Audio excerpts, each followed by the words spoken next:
Thank you. Shri Ravi Kishan ji. माननीय अध्यक्ष महोदया, सर्वप्रथम आपको धन्यवाद देना चाहता हूं कि आपने मुझे इस महत्वपूर्ण मंत्रालय के बजट अनुदान संबंधी चर्चा में भाग लेने का मौका दिया। अध्यक्ष महोदया, आधुनिक विश्व में नागरिक उड्डयन, मैं कुछ अपने साथियों को भी सुन रहा था बड़े गौर से, और खासकर वहां से उस पाले से कभी तारीफ ना हमारे प्रधानमंत्री जी के लिए आती है ना हमारे मंत्री जी के लिए आती है, जिन्होंने बहुत ही अद्भुत, सिंधिया साहब ने अभी जो यूक्रेन के मामले में पूरे देश ने देखा इनकी जिस हिसाब से ये काम कर रहे थे, बहुत ही शानदार रहा। आधुनिक विश्व में नागरिक उड्डयन एक बहुत ही महत्वपूर्ण क्षेत्र है, क्योंकि ये सभी को सबसे तेज गति से जोड़ने का काम करता है। इस बात को ध्यान रखकर और देश के छोटे छोटे क्षेत्रों को बड़े शहरों से जोड़ने के उद्देश्य से हमारे यशस्वी प्रधानमंत्री जी ने राष्ट्रीय नागरिक उड्डयन नीति 2016 को लागू किया। इस निधि के मदद से अध्यक्षा महोदया, देश में उड्डयन क्षेत्र में बहुत कम समय में क्रांति आने लगी। माननीय प्रधानमंत्री जी का अपना सपना साकार करते हुए उड़ान स्कीम के तहत देश का हर आदमी हवाई जहाज से यात्रा करने लगा था। परंतु ऐसे समय में, अब जिसको भाग्य कहें क्या, 2 साल से कोविड का एक अटैक आया जो पूरा वर्ल्ड उससे प्रभावित हुआ, उसमें उड्डयन क्षेत्र भी डेफिनेटली प्रभावित हुआ, जिसकी कुछ गणित, कुछ गिनतियां, कुछ लॉसेस सामने से आज हम सुन रहे थे, कुछ हमारे साथी गिनवा रहे थे। But they were forgetting that 2 years we suffered a massive COVID attack, and all over the universe, everybody suffered in every kind of businesses everywhere. लेकिन उस विषम परिस्थितियों में मंत्रालय ने वंदे मातरम स्कीम के अंतर्गत 1.83 करोड़ भारतीयों को देश में वापस लाया। किसी ने इस बात की चर्चा भी नहीं की। बड़ा दुखद होता है जब अच्छे कार्यों को कोई टच नहीं करता। ये बहुत कि वो भी किया, अन्य सवारियों को अपने गंतव्य, उनके स्थानों तक भी पहुंचाया, नो मैटर वो कौन थे, क्या थे, किस जात के थे, किस बिरादरी के थे, whether they vote for us, whether they don't vote for us, ऐसा कभी भारत सरकार और हमारे यशस्वी प्रधानमंत्री जी सोचते नहीं। इसीलिए आज विश्व के इतने बड़े नेता हैं महोदय। लेकिन इतनी बड़ी महामारी के बावजूद हमारी सरकार इस क्रांति को आगे बढ़ाने के लिए संकल्पित है और रहेगी, हर संभव प्रयासरत है। विमानन अवसंरचना को मजबूत करने, जहां पर पुराने हवाई अड्डों पर सुविधाओं को तेजी से विस्तार हो रहा है, वहीं उड़ान स्कीम के तहत लगातार सुदूर इलाकों में 65 हवाई अड्डों का प्रचालन किया जा चुका है। यह भी जानना जरूरी है, भारतीय मालवाहक विमानों की संख्या 2018 से 7 से बढ़ाकर 2021 में 28 किया गया। परिणाम स्वरूप भारतीय वाहकों की भागीदारी 2% से 19% हो गई, जिसको nobody discuss, nobody mention in their talks. उसी तरह ड्रोन शक्ति, मैम मेरे कलीग बोल रहे थे ड्रोन शक्ति के बारे में, तो ड्रोन शक्ति मिशन के तहत इस जवान से किसान तक पहुंचाने का माननीय प्रधानमंत्री जी का लक्ष्य देश में नई क्रांति का आगाज कर रहा है।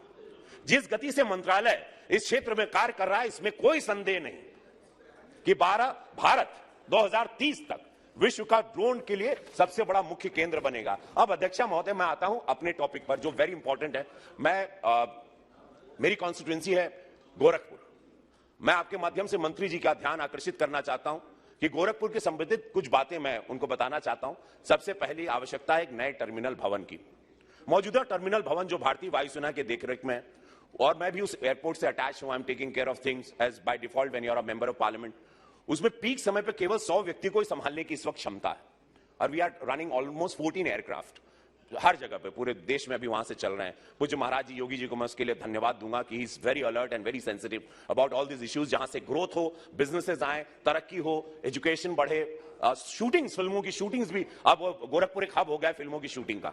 भवन में विस्तार का कार्य अभी प्रगति पे, जिसके बाद क्षमता 300 से व्यक्त और बढ़ जाएगी। हमने करवाया था अभी 11 करोड़ की लागत से एक टर्मिनल, और वहां बन रहा है, तो अब 300 होगा। हवाई अड्डे पर ज्यादा एयरबस 320 कार्यान्वित की जाते हैं, लेकिन 180 लोगों को लाने और 180 लोगों को ले जाने की सुविधा की आवश्यकता है। इसीलिए टर्मिनल भवन के विस्तार के बावजूद क्षमता एक चुनौती के रूप में बरकरार रहेगी। मुझे पता चला कि भारतीय वायुसेना के सहयोग से स्थानीय टीम ने 60 एकड़ भूमि का पता लगाया है, जिसे भारतीय विमानपत्तन प्राधिकरण को राज्य सरकार द्वारा सौंपा जा सकता है। भारतीय विमानपत्तन प्राधिकरण प्रबंधन इसलिए बात कर सकती है, भारतीय विमानपत्तन प्राधिकरण पहचान किए गए इस भूमि पर हवाई अड्डा बनाने के उपयुक्त आकार का पता लगाने के लिए तकनीकी व्यवस्था अध्ययन भी करा सकती है। वर्तमान में भारतीय वायुसेना के पास एप्रान जो है, जिसमें केवल 2 पार्किंग स्टैंड, अगर एक बड़ा बोइंग आता है तो ATR खड़ा होता है, अगर थर्ड बोइंग उसी टाइम आता है तो passenger has to wait. Even I waited for 40 minutes in the aircraft. किसी भी समय एक एयरबस टाइप और ATR टाइप एयरक्राफ्ट पार्क किया जा सकता है। भारतीय वायुसेना में अतिरिक्त निर्माण का योजना बनाई थी, परंतु अब इसकी कोई प्रगति दिख नहीं रही।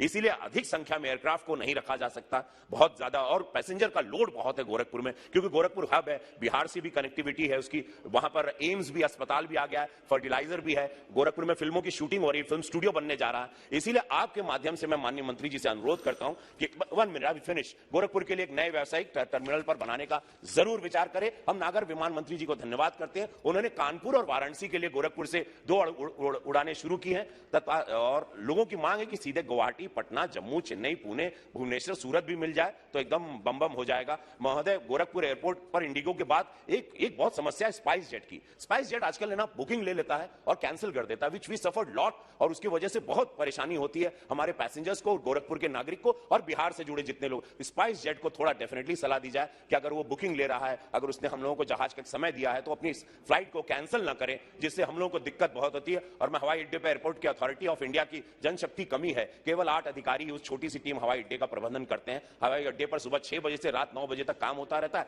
थोड़ी टीम बढ़ जाए, बस मैं इसी बातों के साथ मैं अपने, और मैं धन्यवाद दूंगा प्रधानमंत्री जी को, मंत्री जी को डेफिनेटली, और पूज्य महाराज योगी जी को, और हमारी जीत का। Thank you so much.